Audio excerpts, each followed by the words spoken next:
You're listening to a 3CR podcast of independent community radio station 3CR in Melbourne, Australia. Radio MMT respectfully acknowledges the traditional custodians of the land from which we are broadcasting, the Wurundjeri people, and we are broadcasting to the Kulin Nations. Our focus is economics, that is, how stuff is produced and distributed. We recognise that for many tens of thousands of years, First Nations people's connection to country successfully embodied the world's oldest continuous economy, which was catastrophically disrupted by genocide and displacement. We acknowledge that we have much to learn to reshape our current extractive and exploitive system to achieve sustainable prosperity for everyone. Radio MMT. Economics for the rest of us with Anne and Kev. Radio MMT. Looking at the world through the lens of modern monetary theory. Radio MMT. Macroeconomics for a well-being economy. Macroeconomics? Isn't that incredibly boring? No, Kevin, it's incredibly interesting. It's all about who gets what and why. Who gets what and why? Okay, I'm in. RadioMMT@gmail.com. Incredibly interesting macroeconomics for the rest of us.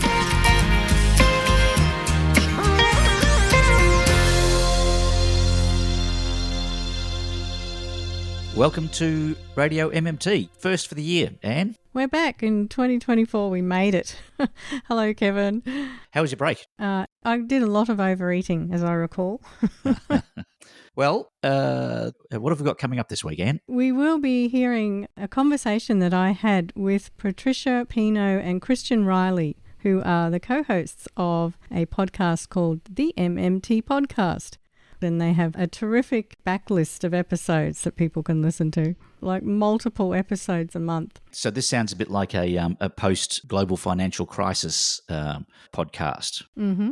But before we get on to that conversation, I just want to remind our lovely listener to treat yourself to a dose of people power by coming along to the screening of a documentary called Finding the Money. Ah, excellent. And now when is Finding the Money? That's going to be doing the rounds of a few capital cities in Australia in March. And if you're in Melbourne, the screening will be on Friday the 8th of March at 7 p.m. at Trades Hall in Carlton. And that's on International Women's Day, so that's easy to remember. And if you want to find details of this online, you head to the Modern Money Lab site, is it? Yes, modernmoneylab.org.au, and you can get the screening dates and the tickets via that website.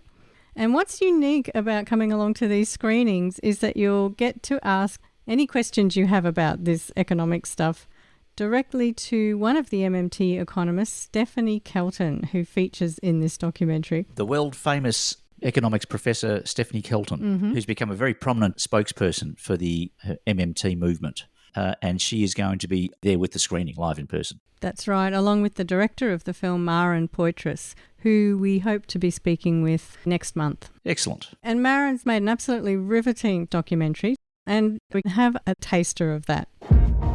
It's like we're going through life with one eye shut and one eye open, and we're only getting half the picture. And then somebody like me comes in and says, well, let's make sure we see the full picture. Finding the Money, a pivotal documentary for our time.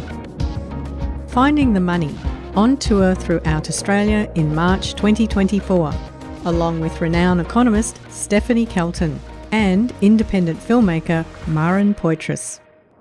An unconventional economic theory is gaining some traction, modern monetary theory, MMT. And one of its leading proponents is Professor Stephanie Kelton. Finding the Money, limited screenings in March 2024. Tickets on sale now via modernmoneylab.org.au. When a fringe economic theory goes mainstream, you better pay attention. The true story of money is not the story that I've been told. Hey, look, now I did write a letter to a prominent politician trying to convince them to come along to this movie. Would you like me to read a little bit of what I wrote? Uh-huh. Okay. So I said, let me explain why I think it is so important that you and others in positions of power and influence become educated in economic understanding. Nearly all policy is constrained by budgetary concerns. We hear it all the time. We can't afford this, taxpayers' money, etc., etc. I've heard you say that you'll happily pay your taxes to support government services, but these sorts of comments plays into the neoliberal narrative, which is built on myths and misinformation. So you're trying to be nice to them, but at the same time, it's kind of like this carrot and stick thing. I can see you doing that. Anyway, so I said, look, first and foremost, government deficits are necessary for the private sector to function. A government deficit is a private sector surplus. The private sector would collapse if governments didn't run deficits. This is basic double entry accounting, and yet for some reason, no one in charge seems to be able to grasp this very simple reality. These people are running government policy. These are prominent politicians making decisions on behalf of you and I with a basic misunderstanding of how the economy works. And I did explain to them that I'm a handyman and I've got a better fundamental understanding of how the economy runs than the treasurer. And that's a bit sad, Maybe we could invite them to talk to Stephanie quietly on the side and see if she can talk some sense into them. Yeah, absolutely. So, and certainly, look, if there's anybody out there that knows somebody in a position of power or influence, I mean, like people do know people, we're in a position where we might be able to organise a private screening with Stephanie. So let us know. Email us at radiommt@gmail.com. Mm-hmm. And will we launch into a part of that interview you did with the MMT podcast? Let's head straight to that conversation with Patricia Pino and Christian Riley.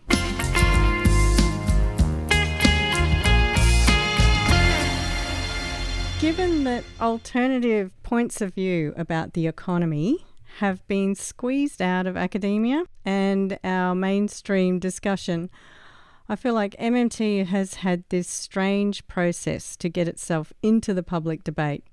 So, of course, MMT, which is a type of macroeconomics, has had to create itself as a movement, not just as an academic school of thought.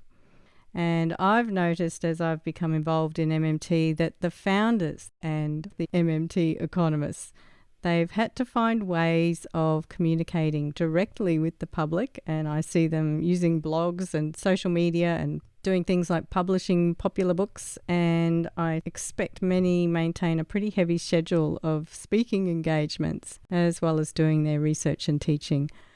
And meanwhile, non-economists like myself have also taken up the baton to get the word about MMT into the wider world.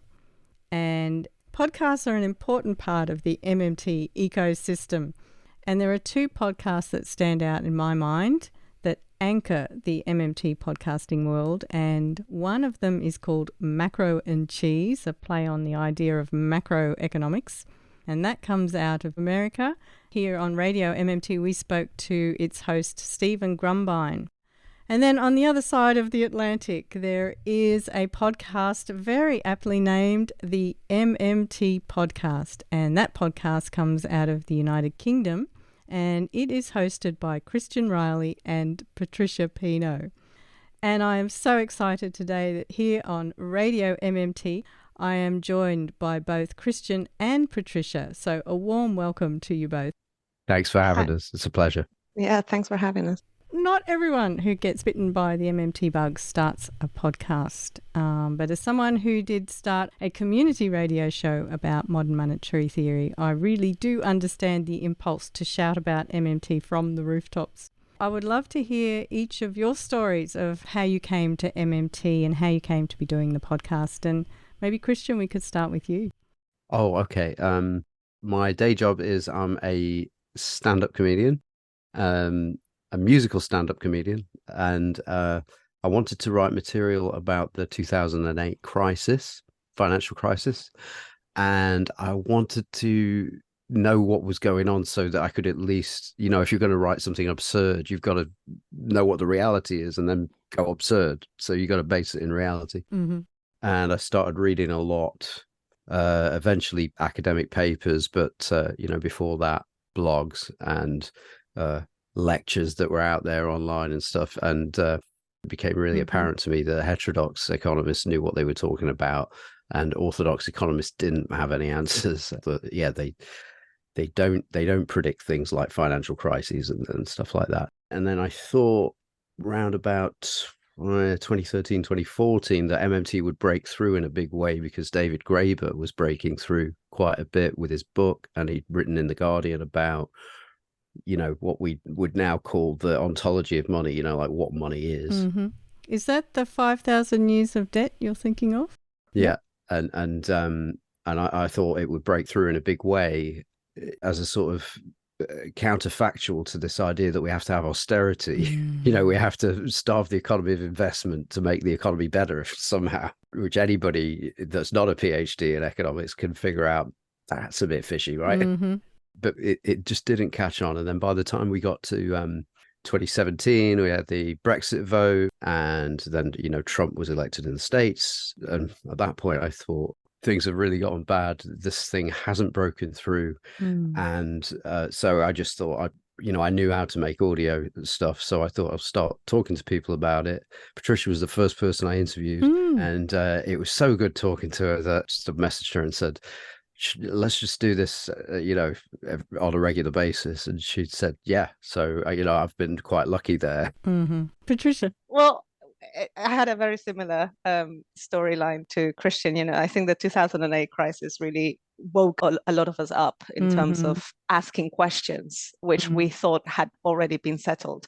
But to me, it wasn't until the 2010 election in the UK where politicians were talking about, all the money that we had spent solving the crisis and how the government had run out of money and the debt was too high. We need to rein that down, and that meant taking away benefits and taking away income support for the poorest in society. So at the time, I knew very little about economics.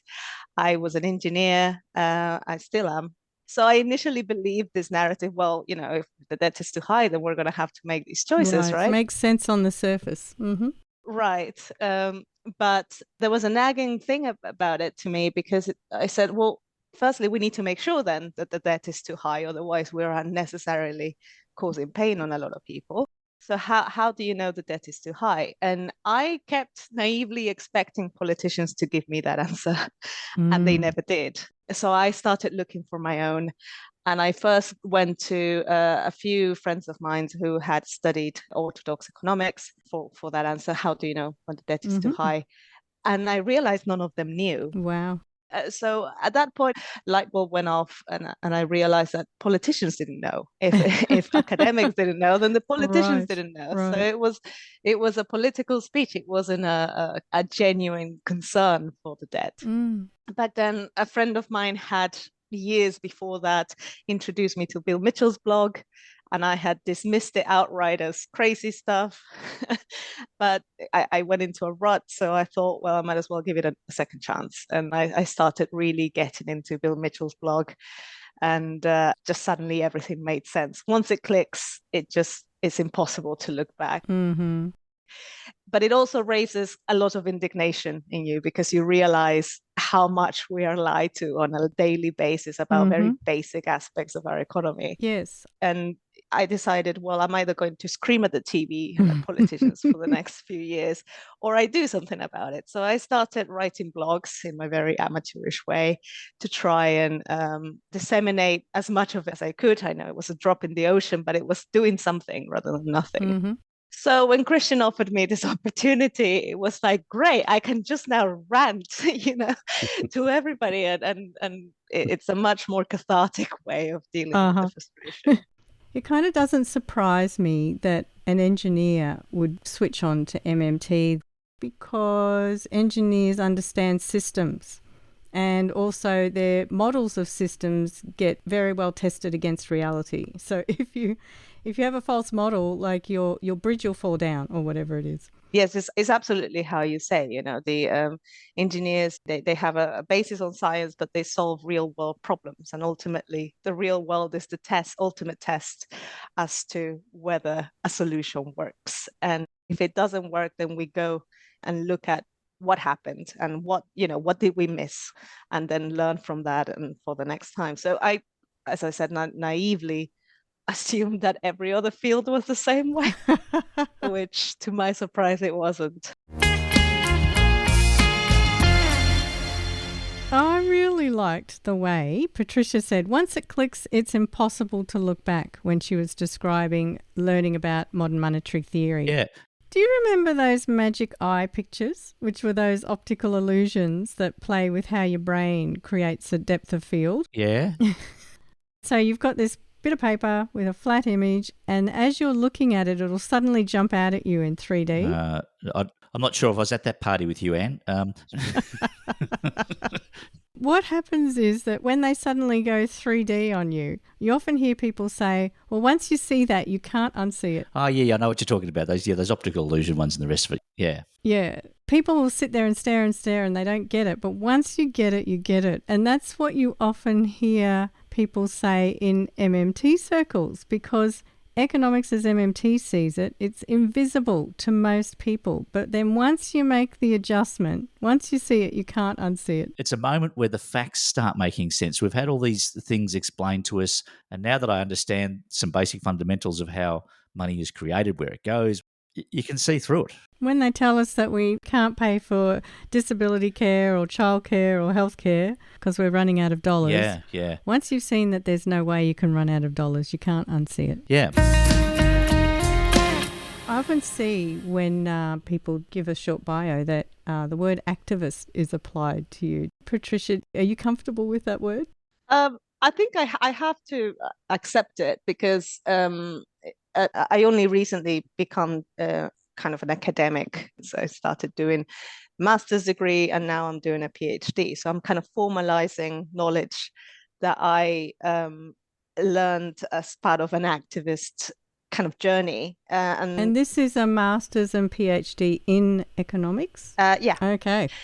Christian is also studying for masters. So we're in that stage where we already know a lot, but we need to formalize that understanding in order to basically move forward, you know.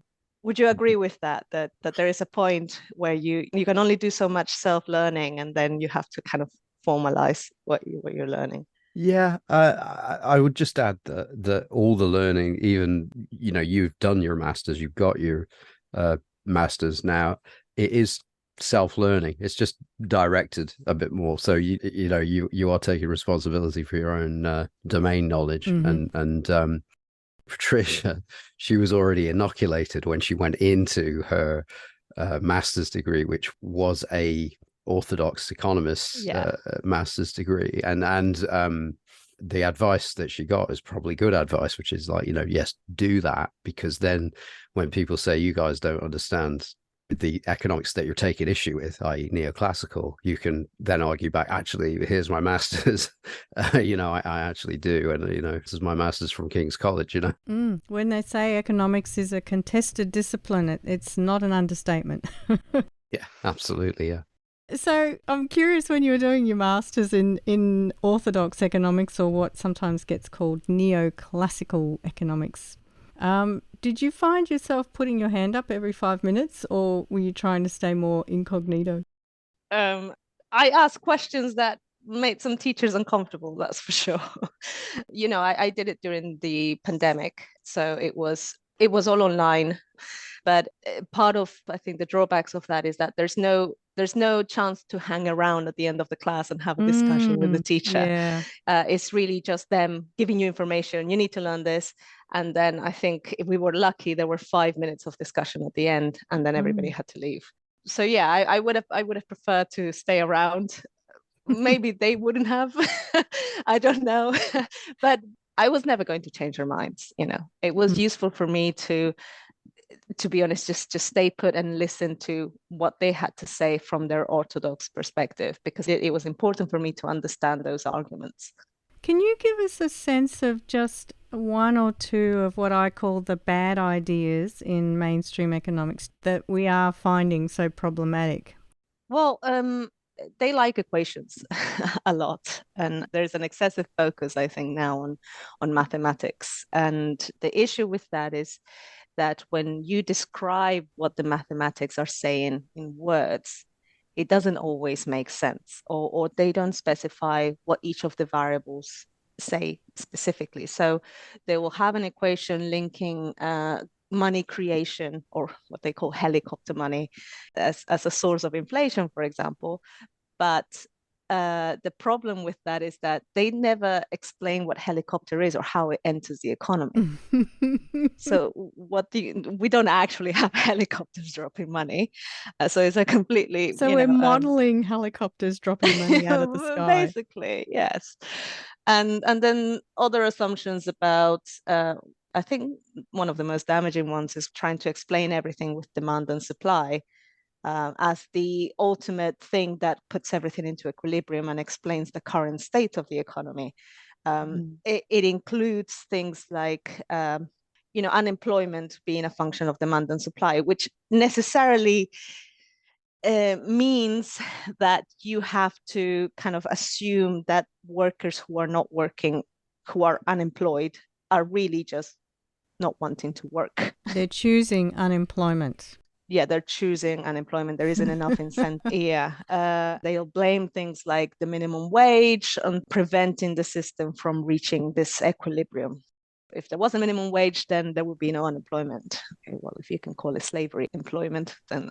Just on that idea that workers are choosing unemployment, what would the MMT perspective be then, in contrast? Let me just jump in. You don't even need MMT for this. Mm-hmm. We know that our government in the UK and your government there in Australia does this thing called monetary policy. And monetary policy is, even in the good times, the committee gets together and asks, how much unemployment do we need to create to stabilize prices? That number is never zero. There's never zero unemployment. So we deliberately create unemployment. And then if you go to the Warren Mosler money story, taxes in the first instance create people looking for paid work in the state's unit of account. We call that unemployment. People who are looking for paid work that can't find it, that's unemployment. And then whether it's voluntary or involuntary, I mean, Patricia mentioned this maybe a couple of years ago. We were having a chat to some Labour Party people. Unemployment by definition is involuntary. People who aren't looking for a job are not unemployed. That's one of the definitions of unemployment. You're always involuntarily unemployed. So that trade-off thing, and they talk about there's a trade-off between unemployment and price stability. And if prices are rising at a rate that the rate setting committee doesn't like, then we have to increase unemployment via increasing interest rates. That whole thing, even under a progressive government, that whole mechanism creates unemployment. That's not a natural phenomenon. Yeah. I think we need to harp on that a lot more. And then all the headlines are, unemployment's up, this is terrible. And it's like, well, that's the system working as you've planned it. Only a job guarantee is going to fix that. And at the moment, with monetary policy, what the government are doing when people become unemployed, they're going into a buffer stock of unemployed labor, and they're being paid by the government to do that. So at the bottom of the economy, of the income distribution, shall we say, the government are paying people to have this really hard life and paying them less than they need to live on, being an inflation fighter, being an unemployed person. Stay at home and be an inflation fighter. Yep. Yeah, which I just think that needs to be hammered home, that's what the government are paying for right now. You're listening to 3CR 855 AM on digital and on the internet. www.3cr.org.au. One of the key neoliberal economic settings is, of course, the Nauru, and we talk about this the whole time. With Christian and Patricia, we ended up talking about that setting of how you manage inflation by using unemployment. Yeah, and it's obscene. In this letter that I wrote, I'm just going to read this little very brief paragraph. Then I say, and of course, we have the Nauru, a pure neoliberal economic treachery. In context of the Nugget Coombs white paper on employment, and this is to a Labor politician, by the way, it's complete heresy. How anyone in the ALP can consider this as a legitimate economic measure is beyond me. And that's because what the Nauru is, the non-accelerating inflation rate of unemployment, it's there to say that we need to have a certain amount of people unemployed in the economy to put downward pressure on wages, because if you put downward pressure on wages, you'll put downward pressure on inflation. That's the logic. It is complete nonsense. Its real purpose is to put downward pressure on wages, to put upward mobility of profits.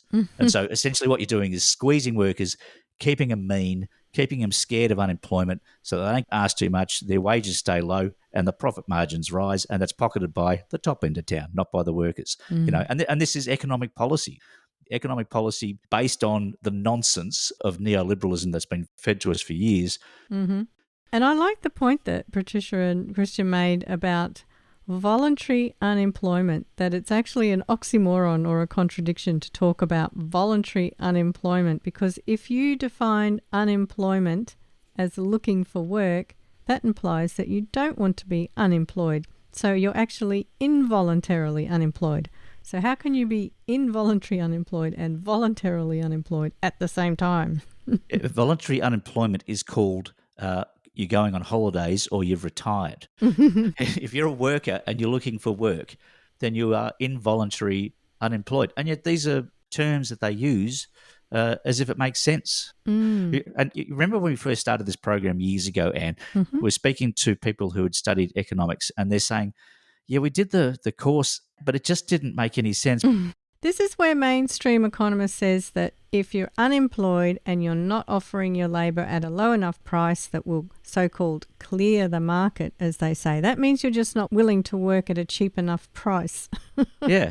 So that was Patricia's comment about being a slave, as in how low do your wages have to go before you clear the market? And that's taught in economics. This equilibrium model says that if you are unemployed, you just need to reduce your pay to a level that will suit the market, and then you'll be employed again. And there's really no lower level, and working for zero pay actually happens more than you would think in countries like Australia, as we've seen with all the wage theft cases, particularly amongst migrants on temporary visas. And so you can see it's easy to coerce people to work for very little when they don't have an alternative, for example, when they don't have a right to unemployment benefits. But it also happens like if you're in a well-paid job and there's heaps of people working in middle management, and the demands often put on them is, oh, look, we're paying you an annual wage. Nominally, your working week is, well, let's say 38 to 45 hours a week. But in brackets, wink, wink, you'll be expected to work a bit more than that, and no, we won't be paying you any extra. But that'll set you on the road to a more senior position, which often means taking on more responsibility with even more hours and not getting paid for that as well. These are all unpaid hours. Yep. And very interesting to hear them refer to helicopter money, because you hear this all the time. If the government just prints money, it's going to cause inflation and it's going to disrupt the economy. It's like throwing money out of a helicopter. This is the helicopter concept, is we just create a whole bunch of money and then drop it from helicopters randomly in the economy. That's the concept that people think of when they talk about printing money. It's the image. Yeah. So the government has never just printed money.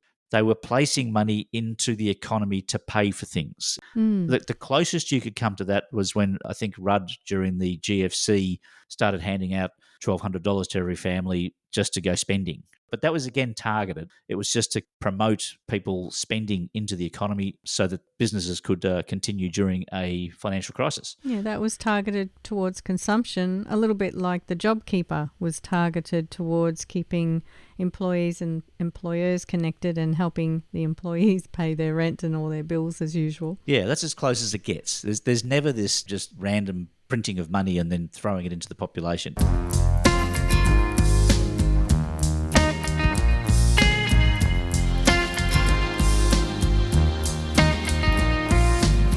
You're with Anne and Kev on Radio MMT. At 3CR Community Radio in Melbourne, Australia. And wherever you get your podcasts. Economics for the rest of us.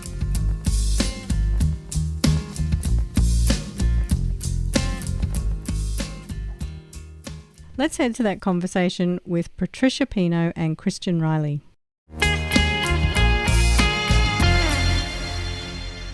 Christian, from what I've seen of what you produce online, I do get a sense that you really love that combination of communicating these ideas along with entertainment.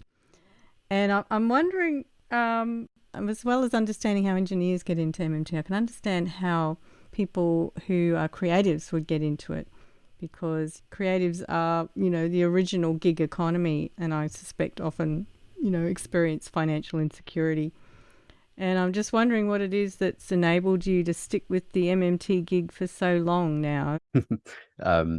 Yeah, that's just testament to my ability to go all in on things that are, not rewarding in nominal monetary terms.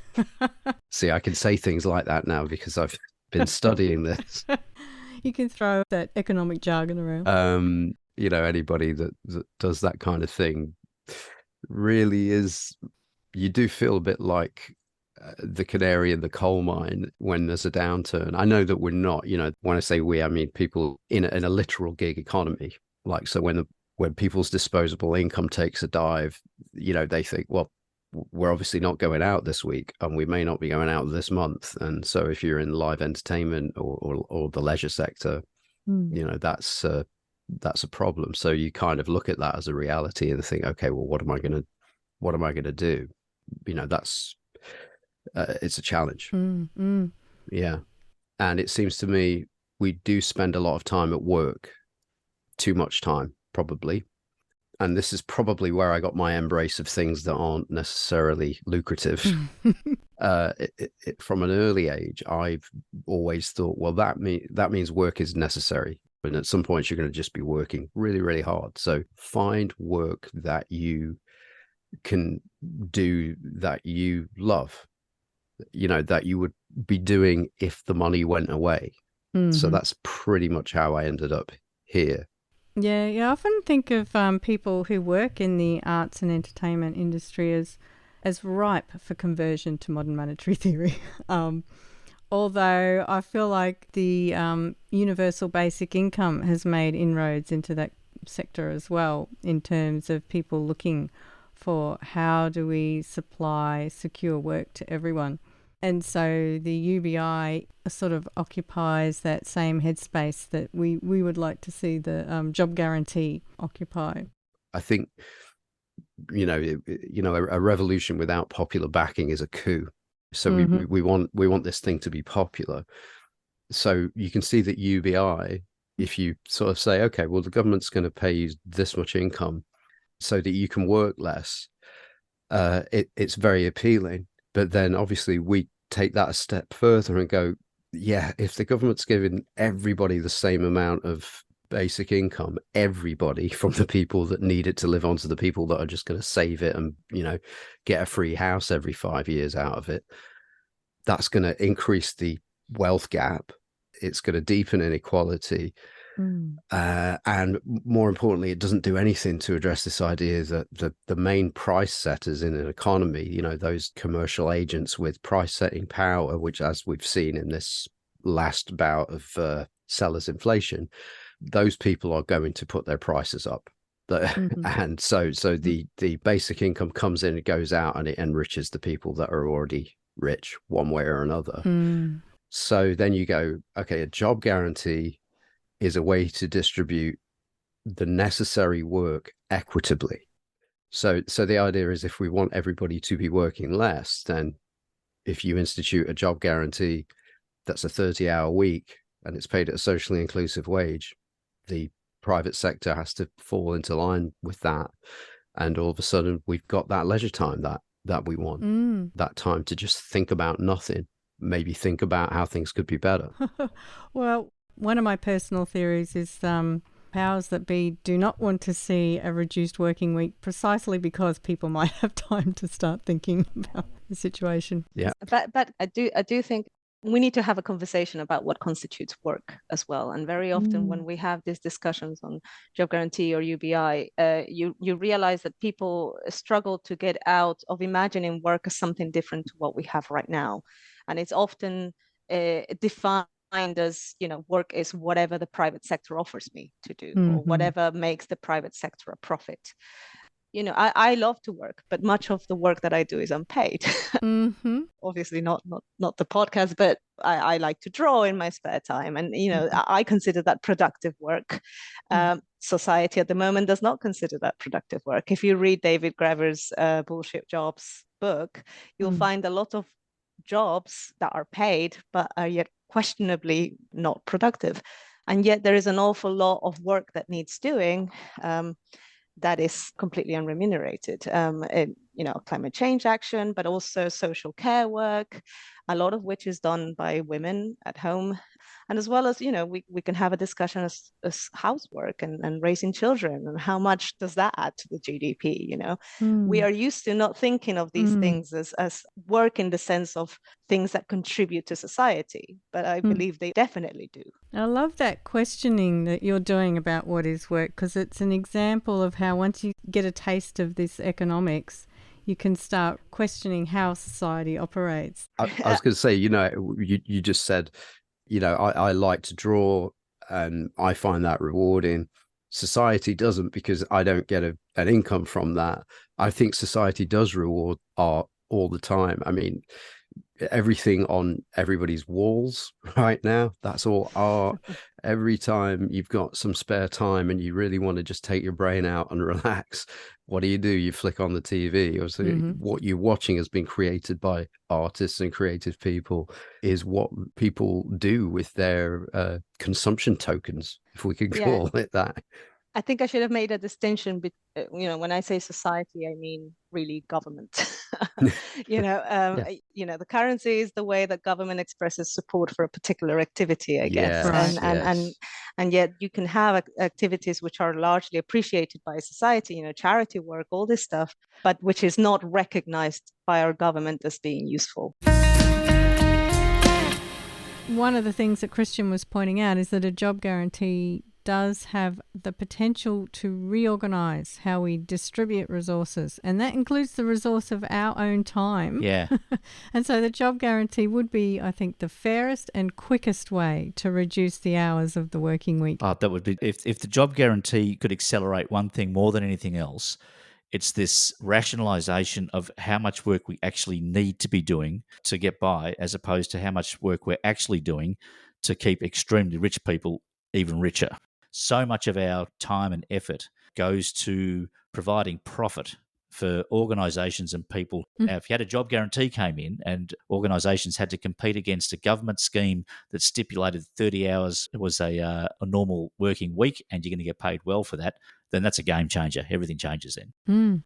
Can see why some of the profiteers might not be keen on a job guarantee. Yeah. But the thing is, there's more of us workers than there are of these people in profits, Anne. And that's what we have to remember. This is the frustrating thing, is you can see the reasons why it doesn't happen, because the people with the money have the positions of influence and power. But we, the downtrodden workers, outnumber them vastly. And if we could possibly get organised, and that's used to be done through unions, and they've, of course, been pulled apart. Well, coming along to watch the documentary, you'll get into a room with like-minded people that you could potentially organise with. So bring your pitchforks and flaming torches to the movie, not for the movie, but when you walk out, you might feel so motivated we just launch straight into it. That would be lovely.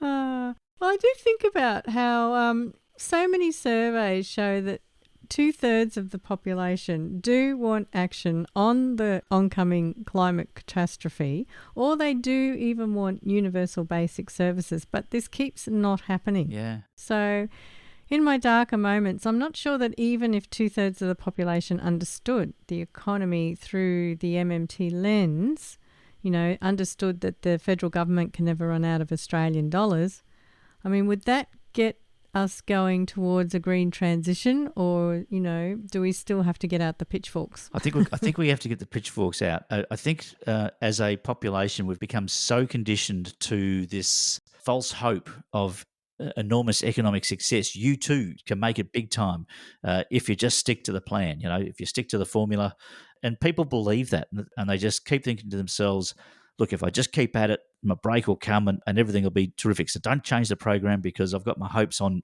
being an enormous success, and then decades down the track, they realise, it's never going to happen. But by that stage, they've been replaced by somebody who's younger, and the cycle continues. You are in a bit of a pessimistic mood today, That's a Kevin. reality check, Anne. It's not a pessimistic mood. Oh, okay.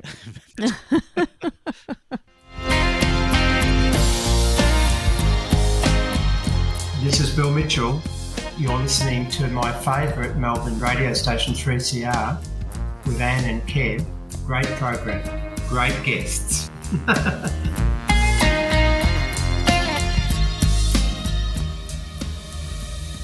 Christian, I have heard you say, so I'm not outing you, I think this is in the public record, politically, that you align with the left-leaning libertarian traditions.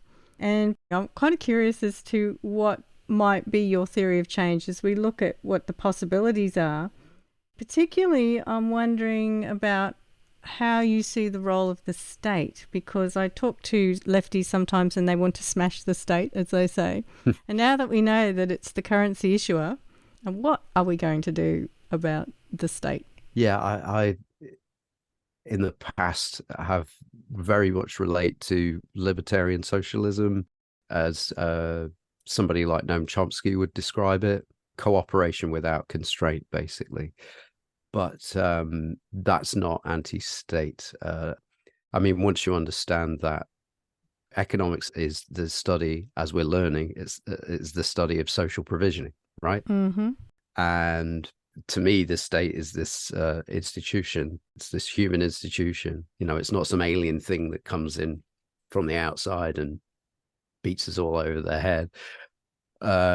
It's the idea that some things need to be organized at the scale of the national government. And as we've discovered in Britain, when you privatize these things like our water and stuff like that, things at that scale, when they're organized with the profit motive in mind, it doesn't go so well. You know, we've got leaky pipes leaking like trillions of gallons of water, and, you know, there's excrement in the water. In Australia, we have internet that doesn't work particularly well. So, you know, that's going to get in the way of cooperation without constraint, not having clean water, or using the generation of clean water as a profit center.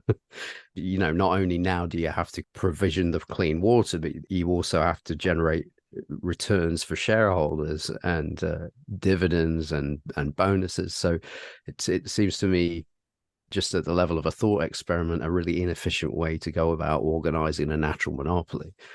So, and the reason I don't really attach the word libertarian to left anymore is because the word has been so co-opted by the right that it's starting to become meaningless. You know, like if you describe yourself as a socialist, you then have to sort of describe what you mean by socialism, because it's been so co-opted by various different strands of economic thought and political thought, you know, and the same things happen to libertarianism. I guess one of the things that MMT has done for me, or using the MMT lens, as they say, is, you know, it really reveals when things are a political choice versus an economic necessity, things like the rate of unemployment. And so more and more, I guess what is revealed to me is when the state of play in any discussion, whatever it is, you know, dealing with climate change, dealing with inequality, is more about political will. So I'm just wondering how MMT has affected your worldview on these things, and kind of where it leaves you as far as how you see that we can actually create a society and an economy that works for everyone and works for the planet. I think there's a common misconception out there that we get a lot, that is that, you know, MMT is inherently left-wing. Patricia Pino. Or some people on the right will accuse MMTs of that, or vice versa, you know, that MMT, you know, can inherently be used as a weapon for the right as well, for their objectives. And the truth is that MMT is just a description of how the economy works, and it doesn't guarantee a particular way of doing things. It doesn't guarantee that politicians are going to behave in a certain way. A politician with very different objectives can achieve very different things with an understanding of the monetary system. So there isn't anything inherent in disseminating MMT which is explicitly left-wing or right-wing. However, we have, over the last 3 decades, the prevailing economic knowledge is obviously mistaken. And that kind of mischaracterization of how the monetary system works has been weaponized to support particular types of policies. So increasing transparency of how our system works, increasing understanding in the mind of the public will inherently make us question those kind of things that we have taken for granted. Things like the government is running out of money, or there's no money for the NHS, and things that has been used by our politicians as justification for what actually were really political opinions. Our Tory party, likes to say there's not enough money for the NHS. What they should really be saying is we do not believe in the NHS. We do not want to supply universal healthcare. Yeah, and they have, I'm sure, pretty strong ideological reasons for that. The problem is that it's much harder for them to defend them on the basis of them being ideological reasons, and it's much easier for them to defend them on the basis of there is no money. Yeah, you end the argument there. So that's what MMT does, I think. MMT, in a way, has a democratizing effect by merely, expanding understanding of how things actually work and what's really at stake, and the real choices that we have to make. The other thing which I found interesting listening to Christian and Patricia was the perception that MMT is something of a lefty sort of progressive movement. And we've said this a few times, and so have the authors of MMT. They regard it as a neutral tool of just analysing and looking at how the economy works. But I think the reason that MMT cops this reputation for being a lefty movement, and I don't mind that because I'm a lefty, is that the economy at the moment, when you look at it and you analyse it, you can see just how far to the right all the settings are.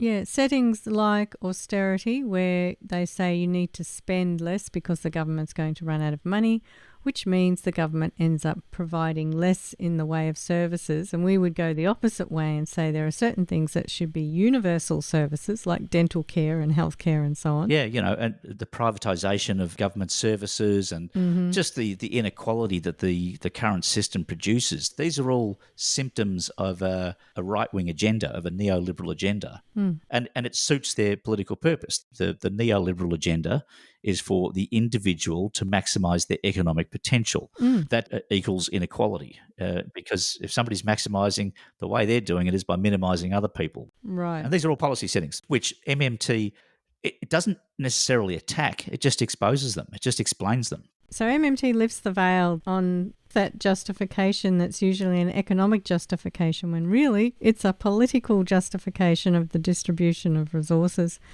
So I think MMT is, in and of itself, it might not be political. It's simply describing how money is created and flows through the economy. But learning about MMT can be a political act. I think a powerful talking point is to a newbie is understand the government only ever spends one way. Christian Riley.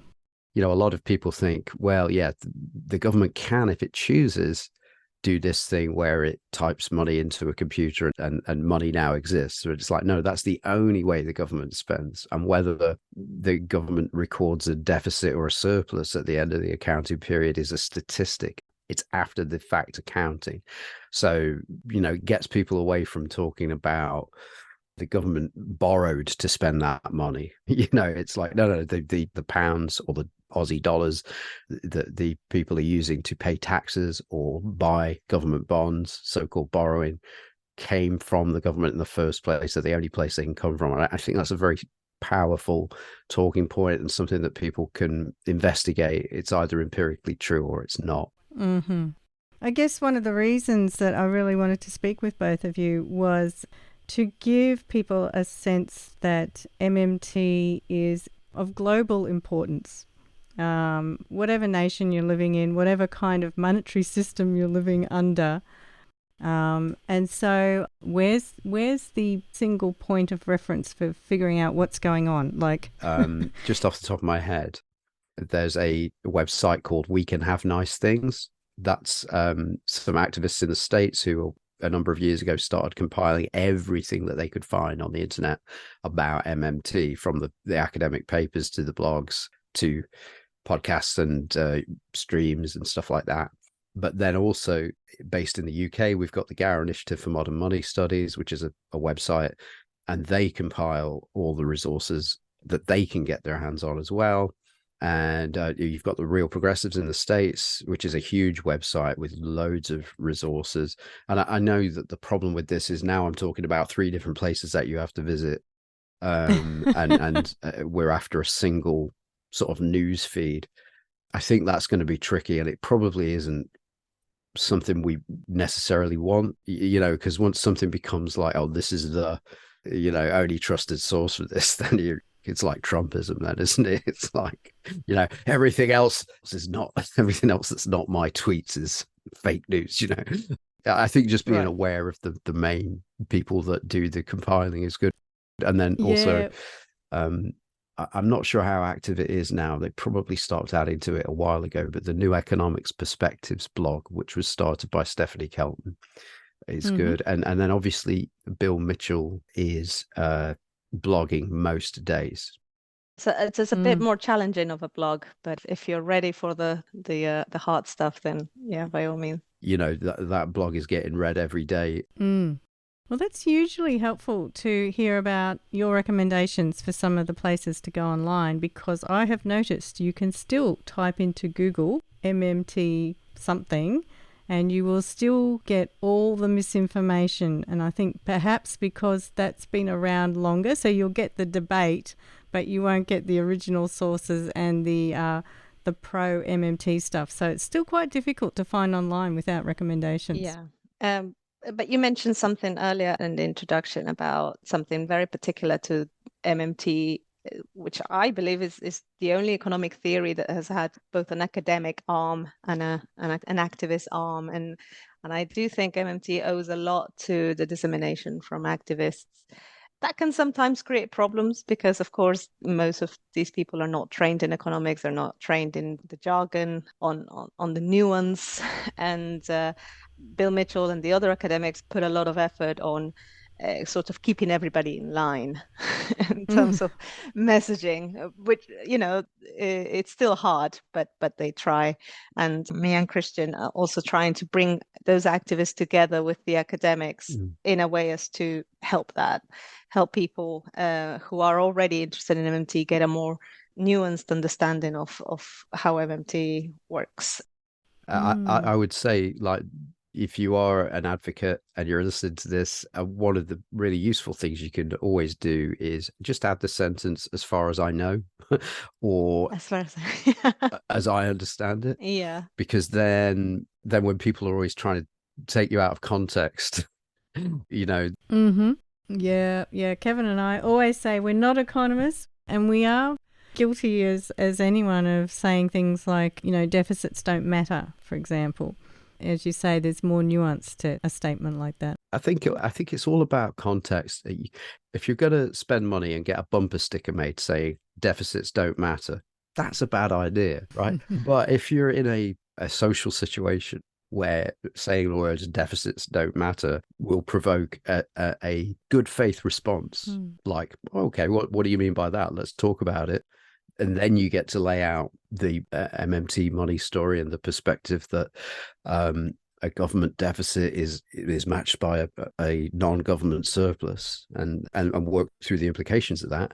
Then that was a good time to say deficits don't matter. So context is all, I think. And just adding, I think activists are doing a great job, and I will never criticize their contributions on anything like that. It's just about us giving them more support.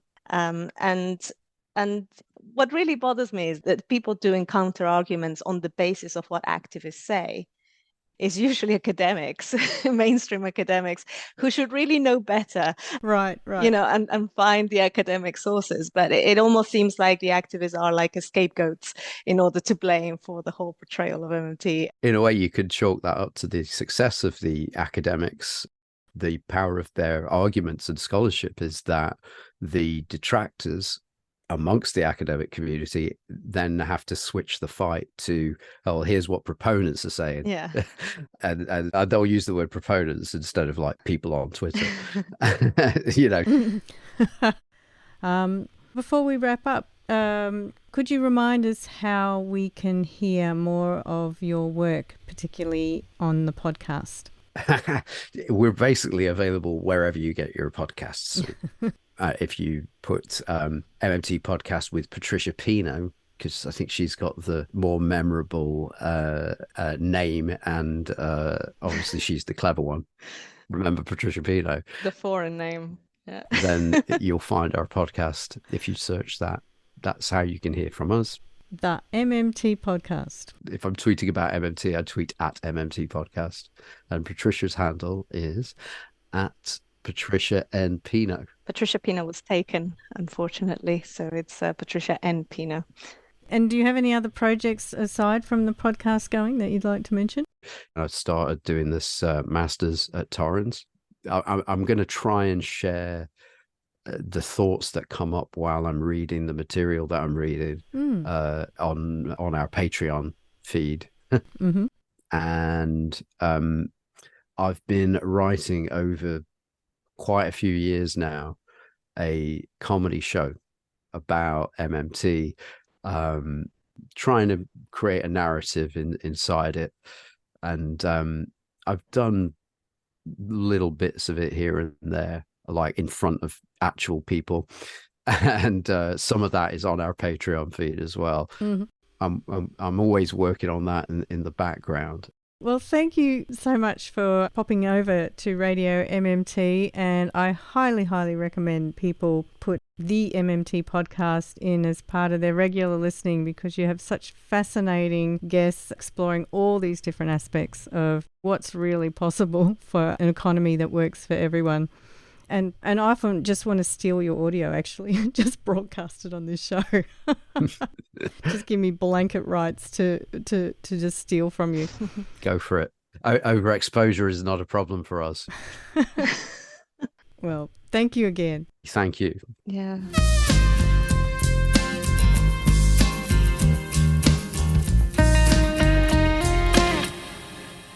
I like the way that Christian was highlighting that the government only spends one way. And I have to admit, even after I understood that we need to think of money as this monetary system, which is a legally codified accounting system, and that money isn't just the coins and the notes, but even after I understood all that, I would still think, oh, maybe the government could recycle the money that it gets back in taxes. So perhaps if I'd heard the message that the government has only one way to spend, I would have clued into that a bit more quickly. Yeah. So the deficit, I guess it doesn't matter in one particular way, which is that it doesn't limit the ability of the government to spend in the future. I used not to understand this, and then the more I think about it, I wonder to myself, how could I never have not understood this? It's really not that complicated. You've got governments saying that they need to run balanced budgets or preferably surpluses, and so that's just been drummed into us. And then you look at it and you just go, that is just a ludicrous concept, because this is double entry accounting. It goes out of the government sector and into the private sector. Government sector deficit is a private sector surplus.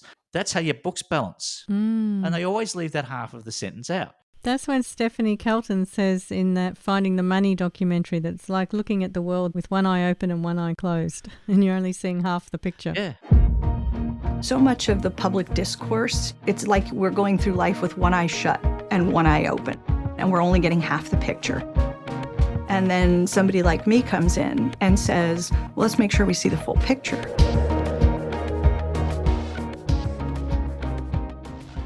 But it's such a basic accounting concept that once you've been told...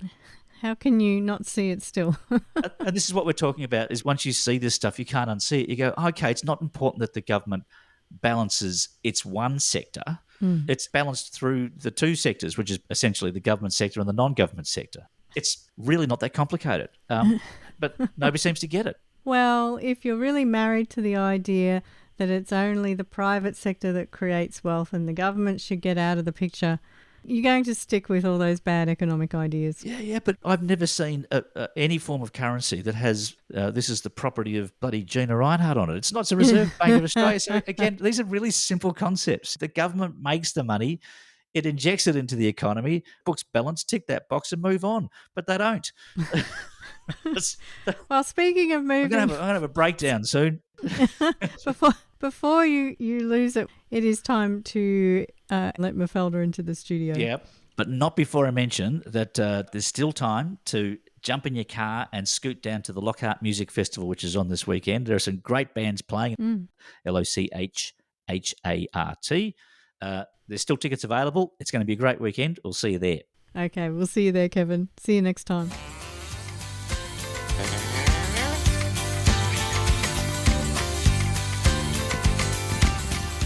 You've been listening to Radio MMT with Anne and Kev. We'd love your feedback. Email us on radioMMT@gmail.com or search Radio MMT on social media. Listen to this show anytime wherever you get your podcasts or on 3cr.org.au/Radio MMT. Support this show and the station by subscribing to 3cr.org.au and mention Radio MMT. We thank all our guests. And we thank economist Professor Bill Mitchell and his mmted.org, educating the masses on modern monetary theory. And thank you to our listeners for listening. And I thank you, Kevin. And I thank you, Anne. So what's planned for next week? Kevin, there is still so much to talk about. We've got to expose all this rotten economics. Well, no, that's good, and I get it. Do you reckon we could use a bit more music? Well, I made a list of all these terrible economic theories. Like, I've heard of the theory of comparative advantage, or the quantity theory of money, or the loanable funds theory. Have you heard of a band called Single Gun Theory? Like, they're a really good band. I'm sure there's a whole range of, like, macroeconomic music that I could bring into the show. Yeah, but we really need to do marginal productivity theory, not to mention the natural rate of unemployment and the money multiplier. You've got a pretty good singing voice. I play bass. Bill, he plays guitar. I reckon we could form a macroeconomics band. Like, we could deliver this whole message by music. Well, we could call the band the permanent income hypothesis, or the Ricardian equivalence, or rational expectations. I think we're onto something here. We're trying to make macroeconomics more interesting to the masses. We're going to form this band and sing it to them. And we're going to bring the economists in. We're going to get musical. You've been listening to a 3CR podcast produced in the studios of independent community radio station 3CR in Melbourne, Australia. For more information, go to allthews.3cr.org.au.